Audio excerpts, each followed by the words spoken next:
સહકારી સંસ્થાઓના નિયામક મંડળમાં અડ્ડો જમાવી બેઠેલા નેતાઓમાં દોડધામ મચી ગઈ છે। સતત 2 ટર્મથી વધુ નિયામક મંડળમાં ન રહેવાના પરિપત્રથી હડકંપ મચી ગયો। સહકારી સંસ્થાઓના નિયામક મંડળને લગતો પરિપત્ર જાહેર થતા દોડધામ મચી ગઈ। સુરતની રાંદેર પીપલ્સ બેંકના ડિરેક્ટર્સે રાજીનામા આપવા પડ્યા। પરિપત્રથી રાજ્યમાં 3500 કરતા વધુ ડિરેક્ટર્સે રાજીનામું આપવું પડે તેવી સ્થિતિ સર્જાઈ છે। સંસ્થાઓને પેઢી બનાવી બેઠેલા સહકારી નેતાઓ દોડતા થઈ ગયા।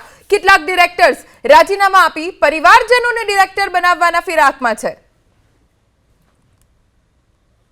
સહકારી બેંકોને લઈને કેન્દ્ર સરકારે ગેઝેટ પાડ્યું છે, ત્યારે રાંદેર પીપલ્સ કોઓપરેટિવ બેંકના 6 જેટલા ડિરેક્ટરોએ રાજીનામા આપ્યા છે। આપણી સાથે કમ્પ્લેક્સ સેલર મોજૂદ છે। ડિરેક્ટર, કયા ઉદ્દેશથી આ રાજીનામા? આદરણીય વડાપ્રધાન શ્રી નરેન્દ્રભાઈ મોદી સાહેબના નેતૃત્વ હેઠળ દેશ વિકસિત બને, સમર્થ બને અને સહકારથી સમૃદ્ધિના મૂળ મૂત્રને સાકાર થાય તેવા નિર્ણયો કરવામાં આવી રહ્યા છે।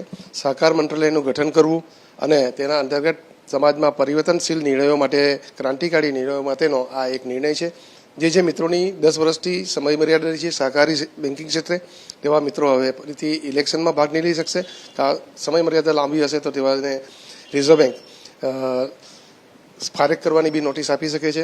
આ નિર્ણય ખૂબ જ આવકારકારી એક છે અને સહકારથી સમૃદ્ધિ, જે નાના માણસો માટેનું જે સર્જન માટેની, એના કોન્ટેક્ટ માટેની જે ભારત સરકારની યોજના છે કે યુવા ધનને પ્રોત્સાહન મળે તેને માટેની આ ખૂબ ક્રાંતિકારી નિર્ણય છે। રાજીનામું આપ્યું છે શંકરભાઈ પટેલ, કયા ઉદ્દેશથી રાજીનામું?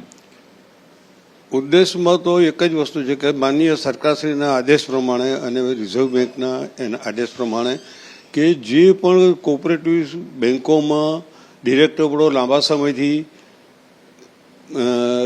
ડિરેક્ટર પર રહ્યા હતા, તો હવે નવા નિયમ પ્રમાણે અને સહકારી, હવે તો આપણી સરકારશ્રીએ સહકારી ખાતું આખું ડિપાર્ટમેન્ટ ચલાવે છે, તો એના થ્રુ કે ભાઈ કોઈ બી સહકારી બેંકમાં 10 વર્ષની ઉપરના જે છે એમણે કમ્પલસરી રાજીનામું આપી દેવાનું।